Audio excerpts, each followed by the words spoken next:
Israel, America, Iran போர் காரணமாக ஐக்கிய அரபு நாடுகள், மத்திய கிழக்கு நாடுகளுக்கு விமான சேவைகள் நிறுத்தப்பட்ட நிலையில் துபாயிலிருந்து 200 பேர் சென்னை வந்தடைந்துள்ளனர். அண்மை செய்தியாக பார்த்து கொண்டிருக்கின்றோம். கடந்த 3 நாட்களாக துபாய் விமான நிலையத்தில் சிக்கி தவித்த பயணிகள் தற்பொழுது சென்னை வந்தடைந்துள்ளனர். அண்மை செய்தியாக பார்த்து கொண்டிருக்கின்றோம். கூடுதல் விவரங்களை செய்தியாளர் பூபாலன் வழங்க கேட்கலாம். பூபாலன், 3 நாட்களாக துபாய் விமான நிலையத்தில் சிக்கியிருந்த 200 பேர் தற்பொழுது சென்னை வந்தடைந்துள்ளனர். கூடுதல் விவரங்களை பதிவிடலாம். வணக்கம் ராம்குமார்.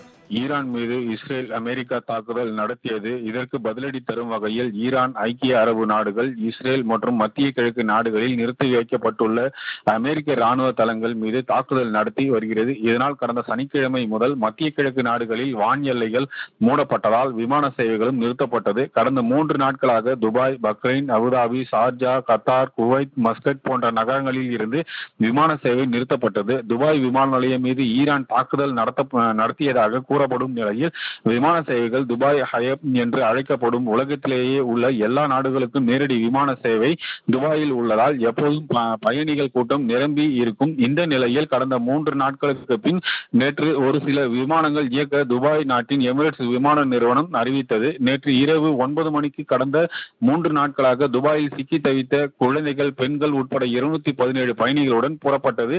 அதிகாலை 2:18 மணிக்கு எமிரேட்ஸ் விமானமானது சென்னை சர்வதேச விமான நிலையத்திற்கு வந்து தரையிறங்கியது. இதில் வந்த பயணிகள் அனைவருக்கும் குடியுரிமை சோதனை, சுங்க சோதனை முடித்துவிட்டு வெளியே வந்தனர். அப்பொழுது உறவினர்கள் கட்டி தழுவி அனைவரையும் வரவேற்றனர். மேலும் துபாயில் இருந்து வந்தவர்கள், உறவினர்கள், குடும்பத்தினர் என அனைவரையும் அழைத்து சென்றதும் குறிப்பிடத்தக்கது. இந்த நிலையில் துபாயில் இருந்து வந்தவர்களிடம் அங்கு என்ன நடந்தது குறித்து விசாரித்த போது, துபாயில் பாதுகாப்பாக இருந்தோம் என்றும், ஆனால் ஊருக்குள் வர வேண்டும் என்றும் எண்ணத்திலேயே இருந்தோம் என்றும், இந்திய தூதரகத்தை தொடர்பு கொண்டு இருந்தோம் என்றும், ஒரு சில வழியாக சென்னைக்கு வந்து மிகுந்த சந்தோஷமாக உள்ளது என்றும் தெரிவித்தனர். மேலும் துபாயில் குண்டுவெடிப்பில் அதிக சத்தமாக இருந்தது என்றும், துபாயில் வீடுகளுக்கு மேலேயே விமானங்கள் பறந்து கொண்டு இருந்தது என்றும் தெரிவித்தனர். மேலும் இரவு முழுவதும் தூங்க முடியாமல் தவித்தோம் என்றும், மின்சாரங்கள் துண்டிக்கப்பட்டு இருந்தது என்றும் அங்கிருந்து வந்தவர்கள் தெரிவித்தார்கள். ராம்குமார்.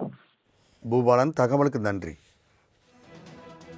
இஸ்ரேல், அமெரிக்கா, ஈரான் போர் காரணமாக ஐக்கிய அரபு நாடுகள், மத்திய கிழக்கு நாடுகளுக்கு விமான சேவைகள் நிறுத்தப்பட்ட நிலையில் துபாயிலிருந்து 200 பேர் சென்னை வந்தடைந்துள்ளனர். அண்மை செய்தியாக பார்த்து கொண்டிருக்கின்றோம். கடந்த 3 நாட்களாக துபாய் விமான நிலையத்தில் சிக்கி தவித்த பயணிகள் தற்பொழுது சென்னை வந்தடைந்துள்ளனர். அண்மை செய்தியாக பார்த்து கொண்டிருக்கின்றோம். கூடுதல் விவரங்களை செய்தியாளர் பூபாலன் வழங்க கேட்கலாம். பூபாலன், 3 நாட்களாக துபாய் விமான நிலையத்தில் சிக்கியிருந்த 200 பேர் தற்பொழுது சென்னை வந்தடைந்துள்ளனர். கூடுதல் விவரங்களை பதிவிடலாம். வணக்கம் ராம்குமார்.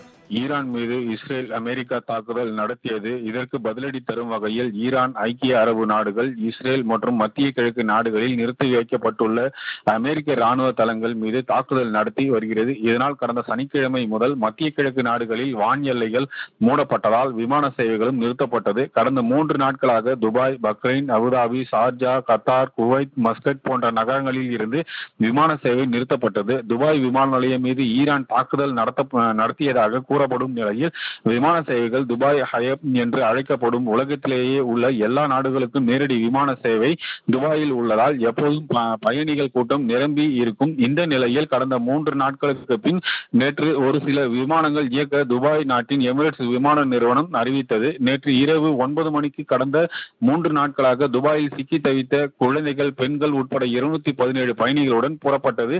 அதிகாலை 2:18 மணிக்கு எமிரேட்ஸ் விமானமானது சென்னை சர்வதேச விமான நிலையத்திற்கு வந்து தரையிறங்கியது. இதில் வந்த பயணிகள் அனைவருக்கும் குடியுரிமை சோதனை, சுங்க சோதனை முடித்துவிட்டு வெளியே வந்தனர். அப்பொழுது உறவினர்கள் கட்டி தழுவி அனைவரையும் வரவேற்றனர். மேலும் துபாயில் இருந்து வந்தவர்கள், உறவினர்கள், குடும்பத்தினர் என அனைவரையும் அழைத்து சென்றதும் குறிப்பிடத்தக்கது. இந்த நிலையில் துபாயில் இருந்து வந்தவர்களிடம் அங்கு என்ன நடந்தது குறித்து விசாரித்த போது, துபாயில் பாதுகாப்பாக இருந்தோம் என்றும், ஆனால் ஊருக்குள் வர வேண்டும் என்றும் எண்ணத்திலேயே இருந்தோம் என்றும், இந்திய தூதரகத்தை தொடர்பு கொண்டு இருந்தோம் என்றும், ஒரு சில வழியாக சென்னைக்கு வந்து மிகுந்த சந்தோஷமாக உள்ளது என்றும் தெரிவித்தனர். மேலும் துபாயில் குண்டுவெடிப்பில் அதிக சத்தமாக இருந்தது என்றும், துபாயில் வீடுகளுக்கு மேலேயே விமானங்கள் பறந்து கொண்டு இருந்தது என்றும் தெரிவித்தனர். மேலும் இரவு முழுவதும் தூங்க முடியாமல் தவித்தோம் என்றும், மின்சாரங்கள் துண்டிக்கப்பட்டு இருந்தது என்றும் அங்கிருந்து வந்தவர்கள் தெரிவித்தார்கள். ராம்குமார்.